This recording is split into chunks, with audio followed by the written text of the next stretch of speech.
বঙ্গে সক্রিয় করোনা আক্রান্তের সংখ্যা বেড়ে 538। সারা দেশে ক্রমশ চিন্তা বাড়াচ্ছে করোনা ভাইরাস। কোভিড নিয়ে নতুন করে আতঙ্ক সারা দেশে। দেশ জুড়ে করোনা গ্রাফ ঊর্ধ্বমুখী। স্বাস্থ্য দপ্তর থেকে পাওয়া তথ্য অনুযায়ী গত 24 ঘন্টায় অর্থাৎ বুধবার বঙ্গে নতুন করে 166 জন করোনা আক্রান্তের হদিশ মেলে। তবে তাদের মধ্যে 61 জন ইতিমধ্যেই করোনা মুক্ত হয়েছে। অর্থাৎ বাংলায় সক্রিয় করোনা আক্রান্তের সংখ্যায় 106 জন নতুন করে যোগ হয়ে এই মুহূর্তে 538। করোনা সংক্রান্ত যে কোনো পরিস্থিতির মোকাবেলায় বৃহস্পতিবার দেশ জুড়ে মক ড্রিল করতে উদ্যোগী কেন্দ্র। আইসোলেশন ওয়ার্ড, অক্সিজেন সাপ্লাই, ভেন্টিলেশনের ব্যবস্থা, উপযুক্ত ওষুধ হাসপাতালগুলিতে মজুত রয়েছে কিনা মক ড্রিলে তা খতিয়ে দেখা হয়।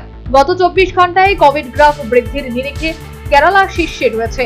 সেখানে আক্রান্তের সংখ্যা 114। দ্বিতীয় স্থানে রয়েছে কর্ণাটক, আক্রান্তের সংখ্যা 112। বুধবার দেশে মোট 7 জন করোনা আক্রান্তের মৃত্যু হয়েছে। সূত্রের খবর, মহারাষ্ট্রে মৃত্যু হয়েছে 4 জনের, তামিলনাড়ু, দিল্লি এবং গুজরাটে যথাক্রমে 1 জনের। বুধবার দেশের নতুন করে 276 জন সক্রিয় করোনা আক্রান্তের হদিশ মিলেছে।